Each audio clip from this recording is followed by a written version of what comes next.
স্বাধীনতা সংগ্রামী ও দেশের সার্বভৌমত্ব রক্ষায় যারা আত্মবলিদান দিয়েছেন তাদের প্রতি শ্রদ্ধা ও সম্মান জানাতে রাজ্যে হর ঘর তিরঙ্গা অভিযান কর্মসূচি পালন করা হচ্ছে।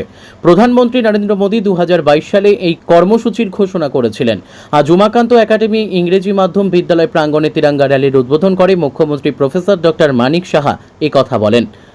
উল্লেখ্য, যুব বিষয়ক ও ক্রীড়া দপ্তরের উদ্যোগে এই র্যালির আয়োজন করা হয়। মুখ্যমন্ত্রী পতাকা নেড়ে এই র্যালির উদ্বোধন করেন। তিরঙ্গা র্যালিতে অংশগ্রহণকারী বিভিন্ন বিদ্যালয়ের ছাত্রছাত্রী, আরক্ষা কর্মী সহ বিভিন্ন দপ্তরের আধিকারিক ও কর্মীদের দেশ মাতৃকা রক্ষায় শপথ বাক্য পাঠ করান ক্রীড়া দপ্তরের সচিব ডক্টর প্রদীপ কুমার চক্রবর্তী।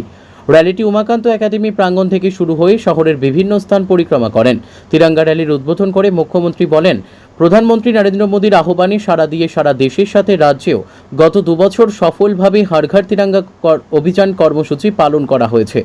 রাজ্যবাসীর মধ্যে দেশাত্মবোধের ভাবনাকে জাগিয়ে তোলার লক্ষ্যে এবছরও বিভিন্ন কর্মসূচির মাধ্যমে হর ঘর তিরঙ্গা কর্মসূচি পালন করা হচ্ছে। মুখ্যমন্ত্রী বলেন, প্রধানমন্ত্রী যখনই কোনো কিছুর আহ্বান জানান তা দেশবাসী উৎসাহের সঙ্গে পালন করে থাকেন। প্রধানমন্ত্রীর আহ্বানে সাড়া দিয়েই রাজ্যে 75 সীমান্ত গ্রাম ক্রান্তি ব্যুরো কে নাম ও মেরা মাটি মেরা দেশ কর্মসূচি সফলভাবে আয়োজন করা হয়েছে। এইসব দেশাত্মবোধক ভাবনা প্রধানমন্ত্রীর পক্ষেই সম্ভব বলে মুখ্যমন্ত্রী অভিমত ব্যক্ত করেন। অনুষ্ঠানে মুখ্যমন্ত্রীর হর ঘর তিরঙ্গা অভিযান কর্মসূচি পালনের মধ্য দিয়ে রাজ্যকে সার্বিক উন্নয়নের পথে এগিয়ে নিয়ে যাওয়ার শপথ নেওয়ার জন্য রাজ্যবাসীর প্রতি আহ্বান জানান। র্যালিতে মুখ্যমন্ত্রী ছাড়াও আগরতলা পুর নিগমের মেয়র দীপক মজুমদার, ত্রিপুরা মহিলা কমিশনের চেয়ারপারসন ঝর্ণা দেব বর্মা, যুব বিষয়ক ও ক্রীড়া দপ্তরের সচিব ডক্টর প্রদীপ কুমার চক্রবর্তী, তথ্য ও সংস্কৃতি দপ্তরের ভারপ্রাপ্ত অধিকর্তা তপন কুমার দাস, ক্রীড়া দপ্তরের অধিকর্তা সত্যব্রত নাথ প্রমুখ অংশ নেন। আমাদের আহ্বানের সাড়া দিয়ে সব জায়গায় কিন্তু এই যে প্রোগ্রাম সেটা সফল হয়েছিল।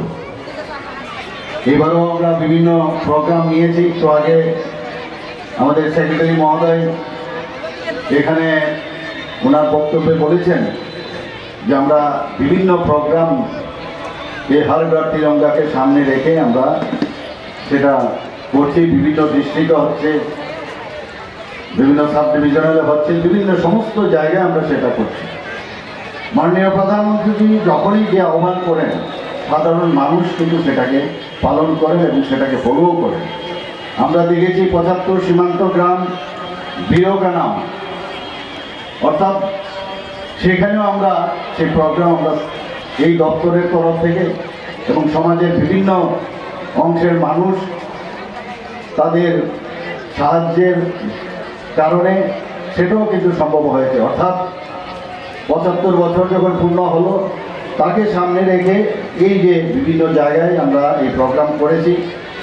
আমরা আগেও জানতাম না, এক একটা গ্রামে আমাদের ত্রিপুরারই বহু লোক এই দেশ স্বাধীনতার ওনারা উল্লেখযোগ্য ভূমিকা পালন করেছেন। তাদের নাম আমরা বের করেছি, ওদের নাম ওখানে প্রতিটা গ্রামে সেখানে ফলকে ওনাদের নাম আমরা সেখানে আমরা খোদাই করতে পেরেছি।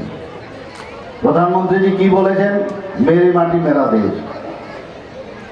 এর আগেও আমরা অনেক প্রধানমন্ত্রী দেখেছি, কিন্তু এইভাবে যশস্বী প্রধানমন্ত্রীজি যখন বলছেন মেরে মাটি মেরা দেশ, অর্থাৎ যে মাটির উপর দিয়ে আমরা চলাফেরা করি সেই মাটির সম্পর্কে উনি আমাদের অবহিত করেছেন। এবং সেখানেও যে প্রোগ্রাম দেওয়া হয়েছিল, যে বিভিন্ন যে 58টা ব্লক আছে আমাদের, সেই ব্লক থেকে এই মাটি এনে অমৃত বাটিকা তৈরি করা। আমাদের মিউনিসিপ্যালিটি আগরতলা মিউনিসিপ্যাল কর্পোরেশন নগর পঞ্চায়েত থেকেও সেভাবে মাটি সংগ্রহ করে আমাদের রাজ্যের বিভিন্ন জায়গা থেকে এসে আমরা অমৃত বাটিকা এখানে তৈরি করেছি। বিভিন্ন জায়গায় অমৃত বাটিকা হয়েছে।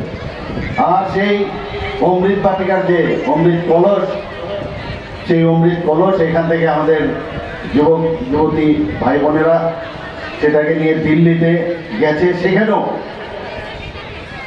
অমৃত বাটিকা তৈরি হয়েছে। সেখানে সারা ভারতবর্ষের মাটি সেখানে নিয়ে দিল্লিতে অমৃত বাটিকা তৈরি হয়েছে।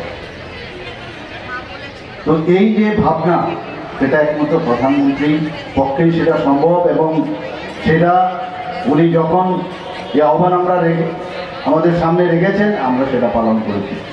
আজকে এখানে তিরঙ্গা র্যালি হচ্ছে। আমি আশা করি যে এই প্রোগ্রাম অবশ্যই সাফল্য হবে। Bureau report, news tele Bharat.